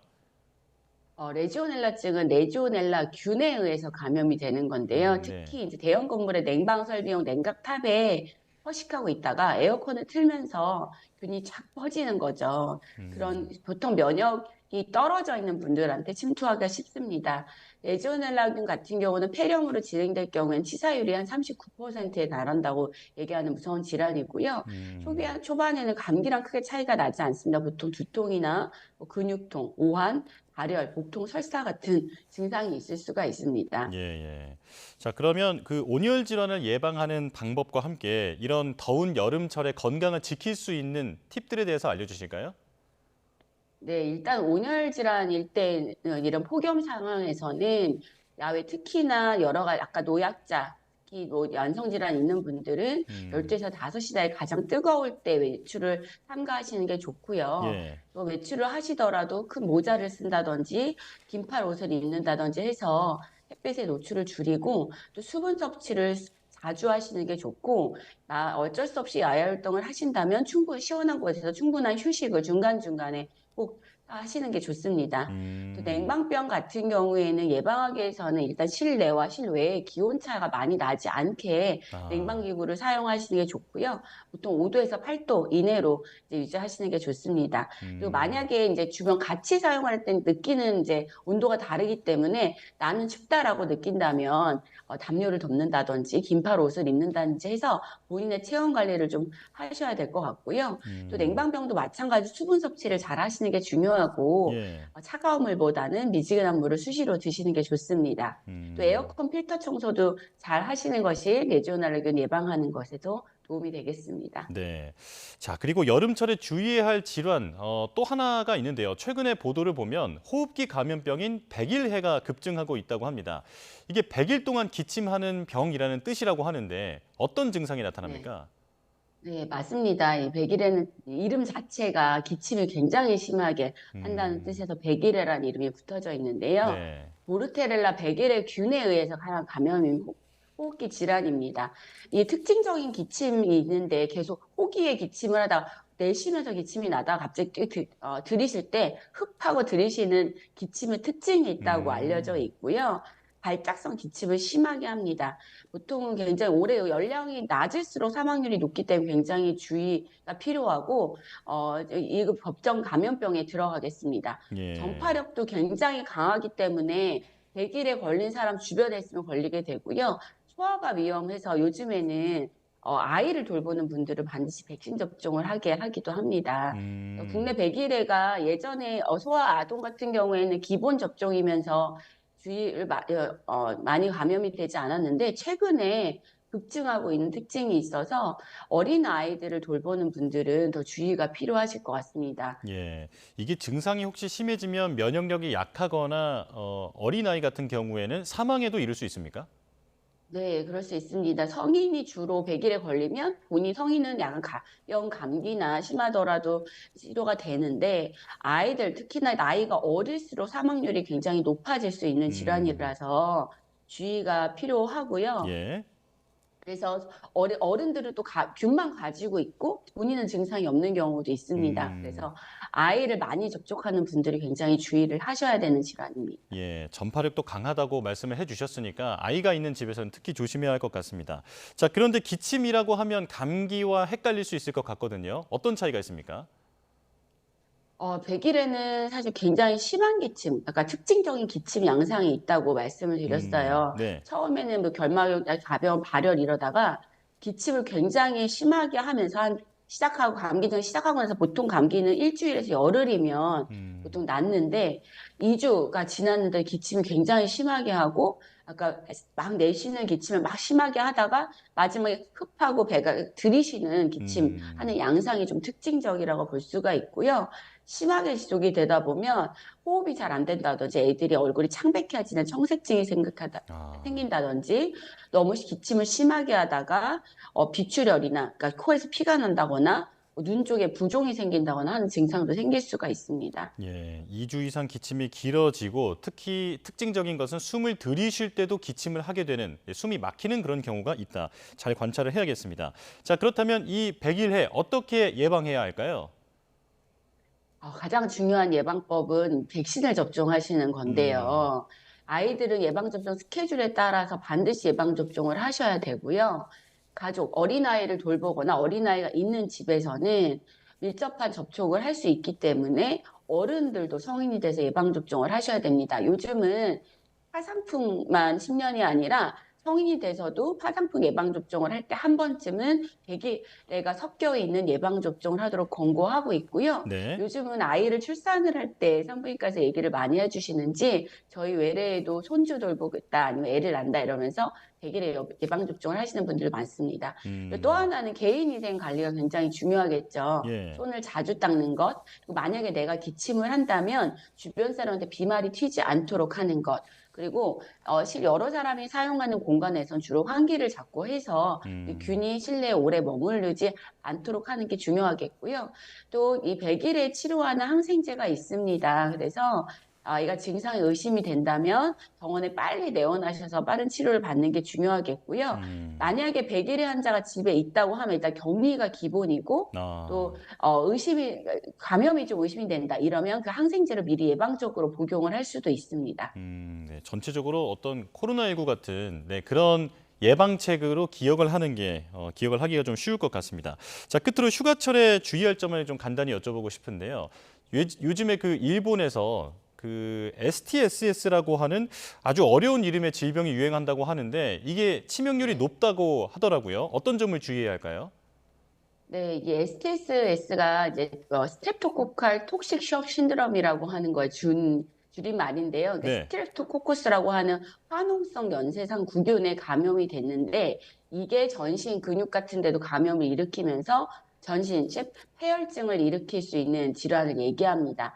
초반에는 감염이 됐을 때 인후통이나 아니면 국소 감염된 부위에 뭐 통증, 발적, 발열 같은 증상이 있을 수가 있는데 전신으로 진행이 되면 그 근막 손상이 되는 괴사성 근막염이 생기고 전신 폐혈증 증상으로 심한 고열과 함께 의식저하 같은 증상도 일어날 수가 있습니다. 그러니까 이게 지금 일본에서 문제가 되고 있는 이 균이 많이 유행을 하면서 상처가 난 부분에 감염이 되거나 호흡기로 균이 들어왔을 때 이런 증상이 STS 톡식 쇼크 신드롬이 일어나는 발생이 계속 늘어나고 있어서 굉장히 주의가 필요합니다. 예. 자, 그럼 끝으로 간단하게 그 STS라고 하는 질병의 예방법에 대해서도 말씀을 해주시죠.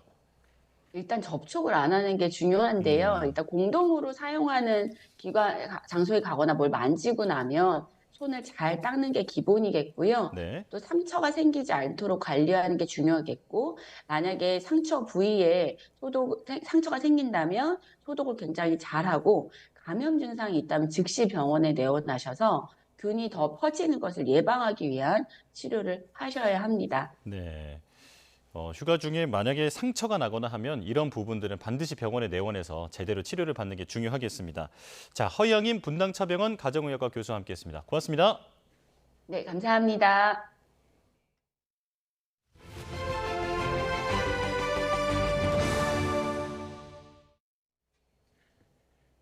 대한의사협회 집단 휴진에 의대 교수들도 잇따라 동참을 결의하는 등 대규모 휴진 가능성이 더 커지고 있습니다. 정부는 의협이 불법 행위를 주도하고 있다며 엄정 대응하겠다고 압박했습니다. 염혜원 기자입니다. 정부는 오는 18일 대한의협의 집단 휴진에 법적으로 대응할 것임을 다시 한번 강조했습니다. 특히 환자의 동의와 치료 계획 변경 없이 진료를 취소하는 건 의료법에 저촉된다고 지적했습니다. 의료인 또는 의료기관 개설자는 진료 요청을 받으면 정당한 사유 없이 거부하지 못하도록 규정하고 있으며 이를 위반할 경우 벌칙을 명시하고 있습니다. 의협은 더 많은 의사가 집단 휴진에 동참하도록 결의를 다지고 있습니다. 전국의대교수협의회, 전국의대교수 비대위와 비공개 연석회의를 열고 단일 대우 유지의 뜻을 모았습니다. 이에 따라 이른바 빅5 대형 병원은 물론 전국 40개 의대의 수련병원 상당수가 휴진에 나설 전망입니다. 다만 정부의 태도 변화가 있다면 집단 휴진을 접을 수 있다며 의협과 대화에 나서라고 촉구했습니다. 전의교육, 전의비 등 각 대학 비대위원회는 의협을 중심으로 단일 대우의 형태로 굳건하게 지지하고 뭉쳐서 나아갈 것임을 확인했습니다. 대통령님, 이 사태의 해결은 이제 의협과 대화하셔야 됩니다. 이와 별도로 서울대의대 교수들은 오는 17일부터, 연대의대 교수들은 오는 27일부터 무기한 휴진을 선언한 데 이어 가톨릭의대와 울산의대 교수 비대위도 오는 18일 집단 휴진 이후 상황에 따라 무기한 휴진에 돌입할 수 있다고 밝혔습니다. 서울대의대 교수들이 휴진 돌입 하루 전날 국회 보건복지위 소속 의원들을 만나기로 했지만 여당이 빠진 대화여서 성과가 나올 수 있을지는 미지수입니다. YTN 염혜원입니다. 환자들은 걱정이 이만저만이 아닙니다. 전공의 집단 사직 이후 넉 달을 버텨왔는데 이제는 정말 사지에 내몰린 심정이라며 한 곳에 모여 대책을 촉구했습니다. 정현우 기자의 보도입니다. 안기종 씨 아내는 백혈병 항암 치료를 받다가 골수이식 이후엔 석 달마다 한 차례씩 대형병원 검진을 다녀옵니다. 완치는 아니라 언제 돌발 상황이 생길지 모른다는 불안 속에서 살고 있습니다. 그래서 집단 휴진으로 병원이 멈출 수도 있다는 얘기는 생명에 대한 위협으로 다가옵니다. 우리 항암제를 먹어야 되는데 안 먹으니까 혹시 이게 재발할 수 있으니까 그걸 계속 관찰해야 되는데 저는 계속적으로 안정적으로 검사를 해야 되는데 검사를 하지 못하는 것에 대한 불안감들이 있거든요. 90개가 넘는 환자단체들이 한자리에 모인 것도 같은 이유입니다. 휴진! 전공의 집단휴직 넉 달은 버티는 심정으로 살았지만 이젠 의료 현장을 전부 비우겠다는 의사단체 엄포에 절망했다고 호소했습니다. 좋은 의사는커녕 그냥 의사조차도 볼 수 없을지 모르는 국면에 접어들었다. 그야말로 참담한 심정이다. 환자들에겐 아예 죽으라는 소리나 다름없다며 어떻게든 버티어 적응해왔던 환자들에게 절망적인 소식이 아닐 수 없다. 각자 도생을 넘어 각자 도사의 사지로 내몰리고 있다. 집단휴직이 길어지더라도 환자들이 살 방법은 마련해달라고 정부와 국회에도 목소리를 높였습니다. 의료인 집단행동 시에도 응급실, 중환자실, 분만실 등 생명과 직결된 필수 의료는 정상 작동될 수 있도록 관련 입법을 추진해야 한다. 정부와 의료계가 끝없는 평행선을 달리는 사이 환자와 가족들의 애타는 시간도 더 길어지는 상황. 일부 환자 단체들은 사태가 더욱 악화할 경우 의사들의 집단 행동에 대한 고소고발도 검토하겠다고 밝힌 상태입니다. YTN 정윤우입니다. 대한의사협회가 오는 18일 집단 휴진을 예고한 가운데 분만병원과 아동병원들은 진료를 이어가기로 했습니다. 대한분만병의원협회는 홈페이지를 통해 투쟁에 동참하고 싶은 마음이 간절하지만 특수한 상황으로 그러지 못하는 현실이라고 공지했습니다. 이에 따라 분만병원 140곳은 오는 18일 예정된 집단 휴진에 참여하지 않고 진료를 유지하기로 했습니다. 대한아동병원협회 역시 전국 120여 곳의 아동병원 진료 유지를 이어가겠다는 방침을 세웠습니다. 배달 라이더와 택배기사 등 특수 형태의 근로 종사자, 플랫폼 종사자 등에 대한 최저임금 확대 적용 논의가 무산됐습니다. 최저임금위원회는 정부 세종청사에서 열린 4차 전원회의에서 도급제 등의 경우 최저임금액 결정의 특례 조항에 대해 심도 있게 논의한 결과 별도로 정하지 않기로 했다고 밝혔습니다. 위원회는 최저임금액 관련 심의 안건, 즉 결정 단위와 관련해 최저임금법 5조 3항의 대상을 구별해 별도의 단위를 설정하는 것은 현재 조건에서 어렵다고 설명했습니다. 저출생으로 인한 인구 절벽이 우리 사회의 시대적 과제가 되면서 지방정부도 결혼과 출산 장려 정책에 열을 올리고 있는데요.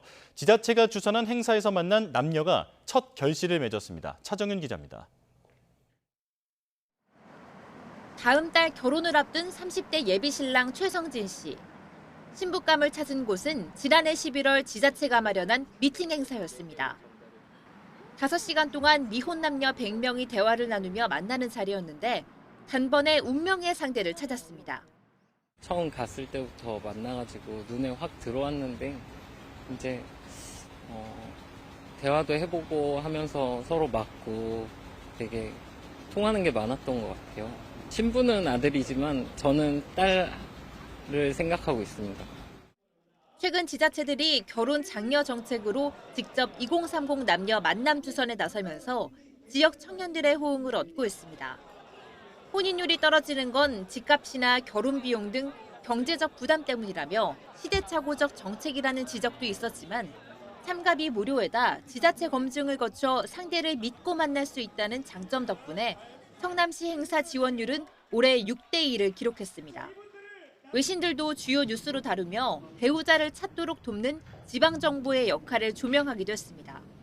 올해는 5번 계획을 했다가 좀 횟수를 좀 더 많이 해야 되겠다 싶어서 총 올해 8번을 매칭 데이를 갖기로 해서 더 많은 커플들이 나왔으면 하는 기대가 큽니다. 다만 단순한 일회성 행사로 그칠 게 아니라 정부 차원의 통큰 정책을 통해 출산 장려, 자녀 양육 지원까지 이어져야 한다는 목소리도 나옵니다. YTN 차정윤입니다. 미국 출장에 나섰던 이재용 삼성전자 회장이 주요 빅테크 기업 최고 경영자들과 만나 협력을 논의했습니다. 이 회장은 지난 11일 마크 저커버그 메타 최고 경영자의 자택에 초청받아 인공지능 분야 협력 확대 방안을 논의했습니다. 이어 앤디 제시 아마존 최고 경영자와 만나 생성형 인공지능 등 주력 사업 협력을 논의했고 크리스티아노 아몬 퀄컴 최고 경영자와는 미래 반도체 시장에서의 협력 방안을 협의했습니다. 이 회장은 미국 출장을 마친 뒤 삼성의 강점을 살려 삼성답게 미래를 개척하자고 말했습니다. 삼성전자는 이번 출장 성과를 바탕으로 이달 말 글로벌 전략회의를 열 예정입니다. 이재용 삼성전자 회장이 미국 출장을 마치고 귀국하는 길에 기자들과 만났습니다. 출장 성과에 대해 짧은 대답을 내놨는데요. 직접 들어보겠습니다. 성과나 소감 어떠셨어요? 예, 열심히 해야죠. 혹시 수고하셨습니다. CEO도 만나셨을까요? 혹시 파운드리 관련해서도 혹시 성과가 있으셨을까요?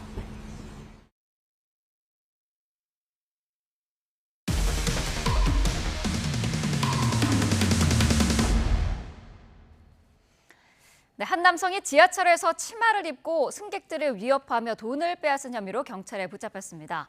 관련 영상이 공개돼 논란이 일었는데 이틀 만에 다시 범행을 벌이다가 덜미가 잡혔습니다. 신귀혜 기자가 보도합니다. 초록색 긴 치마를 입었지만 한눈에 봐도 체격도 건장한 남성입니다. 지하철 전동차 안인데 중년 여성 앞에 서 있습니다. 여성을 위협하듯 몸을 기울인 모습으로 머뭇거리던 여성은 1,000원짜리 몇 장을 건넵니다. 남성은 돈을 낚아챈 뒤 자리를 뜨고 다른 승객에게 고함을 지르더니 이내 옆 칸으로 사라집니다. 지난 11일 밤 서울 지하철 3호선 오금행 전동차에서 일어난 일입니다. 이 남성은 가방을 들고 있는 중년 여성들만을 대상으로 돈을 빼앗았습니다. 그 주변에 있던 다른 직장인들이 저 사람 4호선에서도 봤다. 이상하게 중년 여성들한테만 가가지고 저렇게 돈을 갈취하는 걸 자기가 몇 번 봤다 그러는 거예요. 보통은 막차 시간대. 같은 날 다른 역에서도 서울교통공사에 비슷한 민원이 접수됐지만 추적엔 실패했습니다. 관련 영상과 사진까지 퍼지면서 논란이 커졌는데 해당 남성은 이틀 만에 다시 범행에 나섰다가 결국 경찰에 덜미가 잡혔습니다. 2호선 왕십리역에서 관련 신고를 접수한 지하철 경찰대가 용의자의 동선을 추적해 회기역에서 붙잡아 근처 파출소로 넘겼습니다. 이 과정에서 저항이나 소란은 없었습니다. 경찰은 남성을 상대로 과거 범죄 전력과 자세한 범행 동기 등을 조사하고 있습니다. YTN 신기혜입니다. 야구 방망이를 휘두르며 아파트 주민을 위협하고 시설물을 부순 20대가 경찰에 붙잡혀 검찰로 넘겨졌습니다. 출동한 경찰관에게까지 방망이를 들었다가 테이저건을 맞고서야 체포됐는데요. 화면으로 보겠습니다. 자, 대구에 있는 아파트 엘리베이터의 CCTV 화면입니다. 여느 때처럼 엘리베이터를 타고 올라갔는데요. 자, 그런데 문이 열리자 깜짝 놀랄 일이 벌어집니다. 야구 방망이를 치켜든 남성이 나타난 거죠. 금방이라도 휘두를 것처럼 위협하는데요. 이 아파트 주민인 20대 A씨입니다. 신고를 받고 경찰관들이 도착했는데요. 똑같이 야구 방망이로 때릴 듯이 위협합니다. 즉시 테이저건을 겨누는 경찰관들, 방망이를 내리라는 지시를 거부한 A씨는 결국 테이저건을 맞고서야 제압됐습니다. 자, 이미 복도에 있는 초인종과 벽, 방화문 등을 모두 부순 상태였는데요. A씨는 경찰 조사에서 술을 마셔서 기억이 나지 않는다고 진술했습니다. 경찰은 A씨를 특수 재물손괴와 공무집행 방해 등 혐의로 검찰에 넘겼습니다. 압구정 롤스로이스 사망사고 가해자에게 마약류를 처방하고 환자들을 성폭행한 혐의를 받는 의사 연모 씨가 1심에서 징역 17년을 선고받았습니다. 재판부는 연 씨가 의사로서의 양심을 저버린 채 돈벌이에만 급급했고 자신을 믿는 환자들을 성적으로 대상화했다고 질타했습니다. 김다현 기자가 보도합니다. 압구정 롤스로이스 사망사고 가해 운전자에게 프로포폴과 케타민 등 마약류를 투약한 40대 의사 연모 씨. 경찰 수사 과정에서 마취 상태인 여성 환자 10여 명을 불법 촬영하고 일부는 성폭행한 혐의까지 추가로 드러나 구속 상태로 재판에 넘겨졌습니다. 롤스로이스 사고 죄책감은 안 느끼시나요? 느낍니다. 죄송합니다. 기소 5개월 만에 1심 재판부는 염 씨에게 징역 17년에 벌금 500만 원을 선고했습니다. 재판부는 염 씨가 마약류 남용을 예방해야 할 의사로서 양심을 저버리고 돈벌이에만 급급했다고 지적했습니다. 또 염 씨 때문에 롤스로이스 사건 가해자가 약물의 영향력에서 제대로 벗어나지 못한 채 운전했다가 사망사고를 일으켰다고 질타했습니다.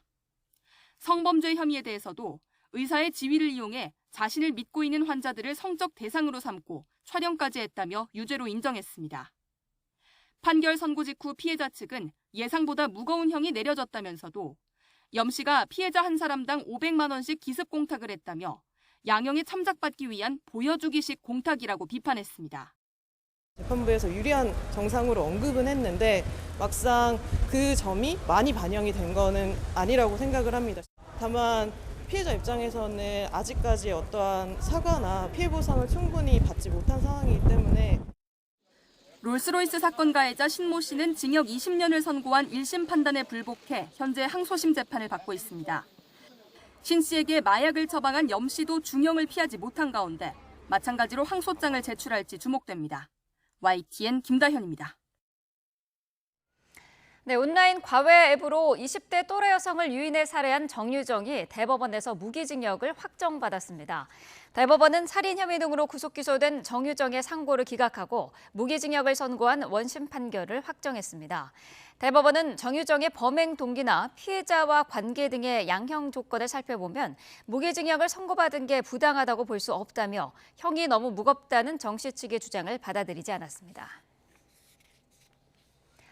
걸그룹 티아라의 전 멤버 이아름 씨로부터 빌려준 돈을 돌려받지 못했다는 내용의 고소장이 잇따라 접수돼 경찰이 수사하고 있습니다.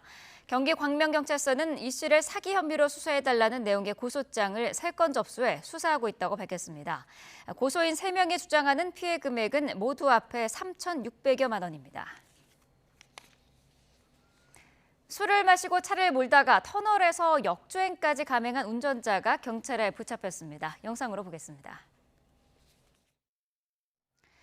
지난달 21일 저녁 8시 50분쯤 경기 남양주시 별내동입니다. 하얀 SUV가 천천히 도로를 역주행해서 올라오는데 터널에서 진입한 차량, 결국 경찰 순찰차와 맞닥뜨렸습니다.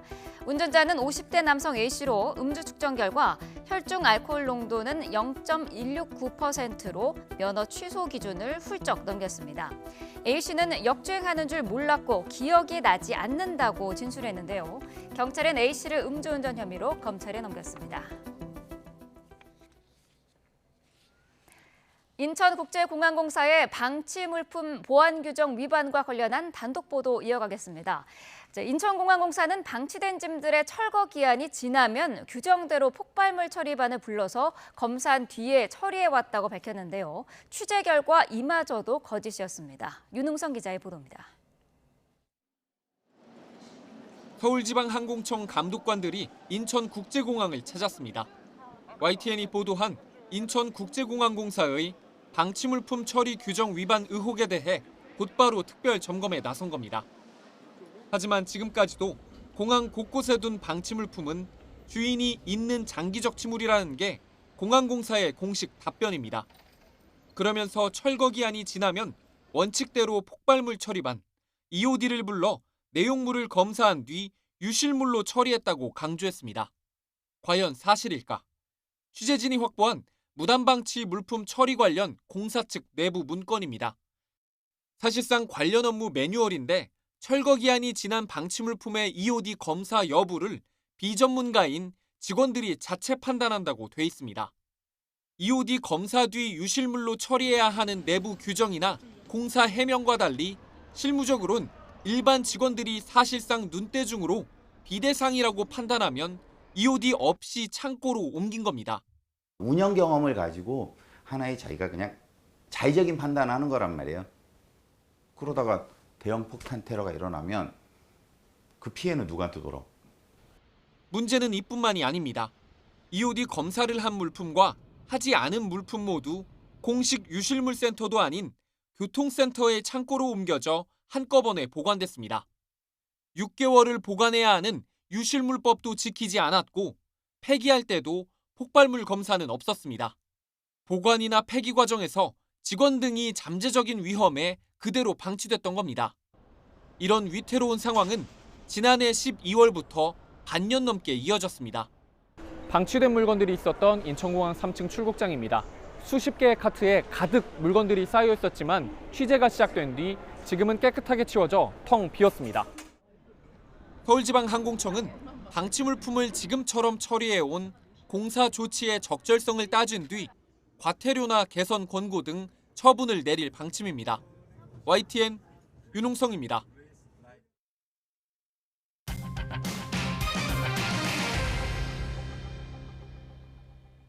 바이든 미국 대통령이 G7 정상회의 참석으로 백악관을 비운 사이 트럼프 전 대통령이 워싱턴으로 돌아와 의회를 찾았습니다. 의회 폭동 사건 이후 3년여 만에 화려한 컴백에 공화당 상하원 의원들이 트럼프 앞으로 줄을 섰습니다. 워싱턴 권준기 특파원입니다. 공화당 상원 의원들과 회동을 마친 트럼프 전 대통령은 오는 11월 대선 승리로 워싱턴을 되찾겠다고 다짐했습니다. But we have to get elected. We have to take this beautiful place and we have to make it really something very special again. G7 정상회의에 참석하고 있는 바이든 대통령에 대해선 세계의 조롱거리라고 비난했습니다. We're a declining nation. We're a nation that is being laughed at all over the world. We have a leader that's being laughed at all over the world. 트럼프 전 대통령의 이번 의회 방문은 이 대선을 앞둔 공화당이 트럼프당이 됐다는 이 상징적인 장면으로 읽힙니다. 하원 의원들은 생일을 하루 앞둔 트럼프에게 생일 축하 노래를 합창했고 16 의회 폭동 당시 트럼프를 비판했던 상원 공화당 1인자 미치 매코널도 트럼프와 손을 맞잡았습니다.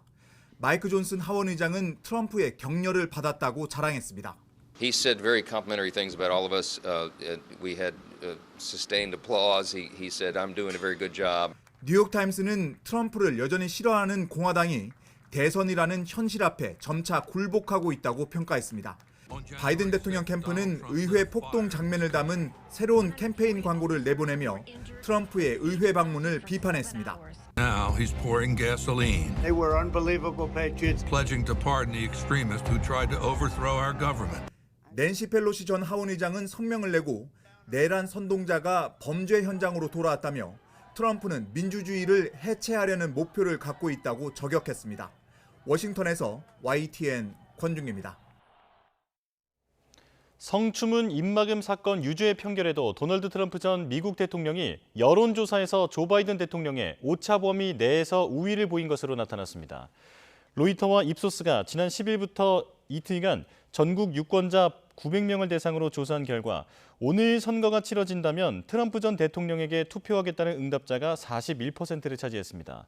바이든 대통령을 찍겠다는 응답은 2%포인트 뒤진 39%로 집계됐고 나머지 20%는 제3후보를 선택하거나 투표하지 않을 가능성을 열어뒀습니다.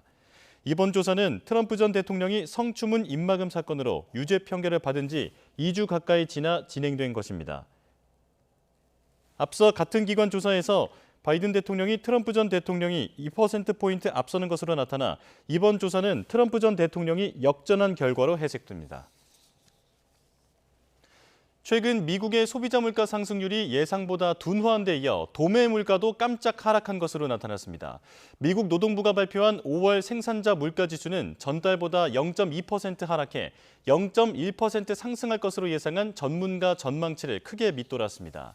지난해 같은 달과 비교하면 2.2% 상승했습니다. 미국 생산자 물가가 전달 대비 하락한 것은 지난 3월 이후 2개월 만이고 낙폭은 지난해 10월 이후 가장 큰 것으로 집계됐습니다. 밤사이 미국의 금리 인하에 무게를 싣는 경제 지표가 잇따라 발표된 가운데 뉴욕 증시에서는 스탠더드 앤드 푸어스 500 지수와 나스닥 지수가 4거래일 연속 사상 최고치를 경신했습니다. S&P 500 지수는 0.23% 오른 5,433.74에 나스닥 지수는 0.34% 오른 17,667.56의 거래를 마쳤습니다. 반면 다우존스 지수는 0.17% 하락했습니다. 종목별로는 엔비디아의 주가는 3.5%대 상승하면서 견조한 흐름을 이어갔고 애플도 신규 인공지능 서비스에 대한 기대감으로 3거래일째 올랐습니다.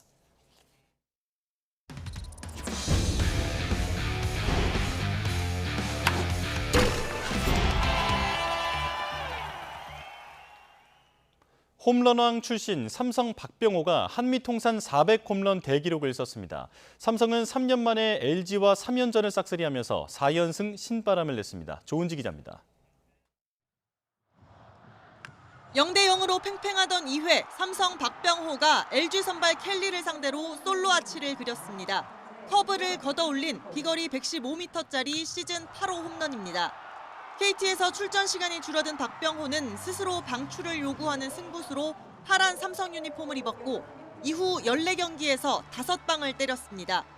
양팀 주장 구자욱과 김현수가 잠시 승부를 잇고 꽃다발을 건네며 축하했는데 박병호의 한미 통산 400번째 홈런이기 때문입니다. 홈런왕만 6차례 올랐던 전설은 메이저리그 대포 12개를 보태 꿈의 기록의 주인공이 됐습니다.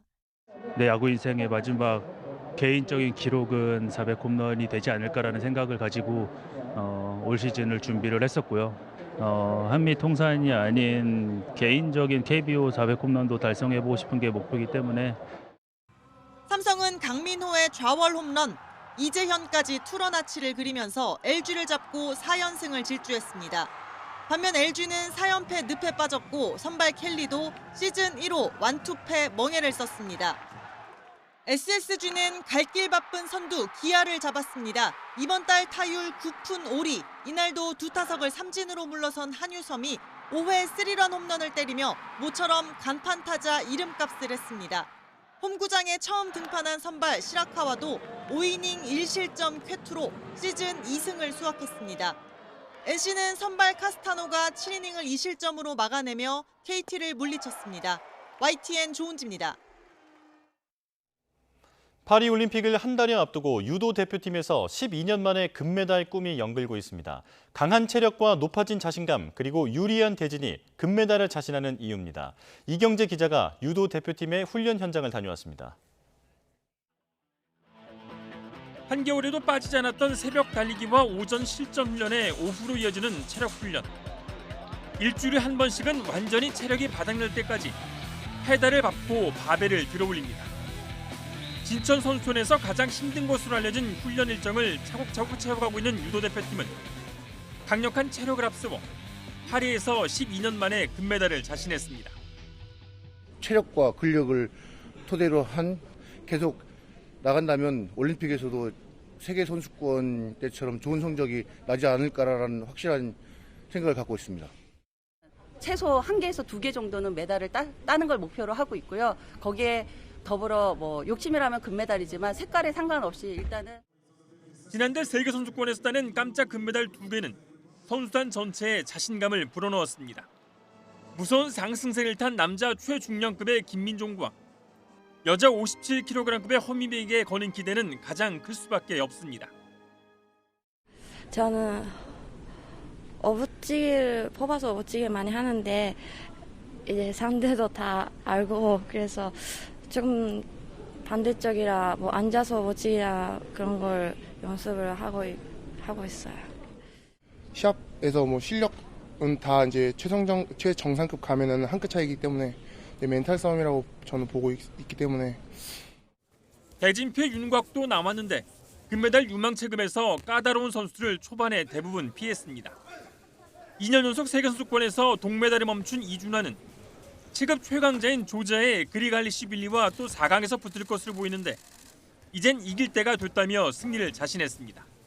목에 걸어드리고 친하신 분들에게 소 한 마리 잡으신다고 하셔가지고 제가 돈을 벌어가지고 소 한 마리 해드리고 싶습니다. 지난해까지만 해도 깊은 침체에 빠졌다는 평가를 들었던 한국 유도가 파리를 빛낼 효자 종목으로 행복한 반전을 꿈꾸고 있습니다. YTN 이경재입니다. 격세지감이 어울리는 단어 가운데 하나가 바로 바둑인 것 같습니다. 60여 년 전에는 한국의 바둑 천재 조훈현, 조치훈이 일본으로 가서 배웠는데 이제는 일본 기사가 우리나라로 와서 바둑을 배우고 우승까지 하고 있습니다. 15살의 일본 천재 기사 스미레 3단을 김동민 기자가 만나봤습니다. 한국기원 100원 기사로 활약하고 있는 일본의 스미레 3단입니다. 2009년생으로 올해 한국 무대에서 비공식 대국을 포함해 39승 20패, 승률 66%의 좋은 성적입니다. 국제바둑 춘향 선발대회에서는 오유진 9단을 물리치고 첫 우승까지 차지했습니다. 일본에서 뛰면 더 많은 상금을 받을 수 있음에도 한국으로 온 이유는 여러 가지입니다. 한국은 친구들도 많고 바둑 잘 두는 사부님들도 많아서 더 재밌을 것 같아서. 원래 한국을 엄청 좋아해서 한국에서 살아보고 싶었어요. 네. 일본의 소녀 천재 기사가 한국으로 와 바둑을 두는 것이 중장년 바둑 팬들에게는 새롭습니다. 과거엔 우리가 일본으로 가서 바둑을 배웠기 때문입니다. 60여 년 전 6살의 조치훈은 일본 기원의 양대산맥 기타니 문화에서 바둑을 배운 뒤 일본 바둑계를 평정했습니다. 바둑 천재 조훈현 역시 세고의 문화에서 바둑 유학을 한 뒤 훗날 한국은 물론 세계 무대를 평정했습니다. 조치훈 사부님은 끝내기가 엄청 세서 그 부분을 배우고 싶습니다. 일본에서 최고 인기인 스미레는 우리나라에서도 팬들이 많아졌습니다. 하루 9시간씩 바둑을 공부하고 있다는 스미레 3단. 어려워서 바둑은 더 매력 있다고 바둑을 예찬합니다. 바둑은 엄청 어려운 게임이라고 생각하고 있는데요. 근데 쓰이기 부분을 저는 너무 좋아해서 그 부분이 재밌다고 생각합니다. 인공지능이 바둑 최강이 된 시대. 그러나 역전에 역전을 거듭하는 인간의 바둑은 여전히 팬들의 박수를 받고 있고 일본 바둑 천재가 가세한 한국 바둑계에도 신선한 바람이 불고 있습니다. YTN 김동민입니다.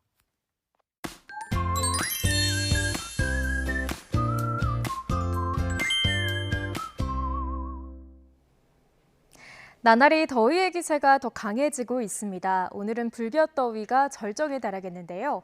서울 한낮 기온이 33도까지 오르면서 나흘 연속 올여름 최고 기온을 경신하겠습니다.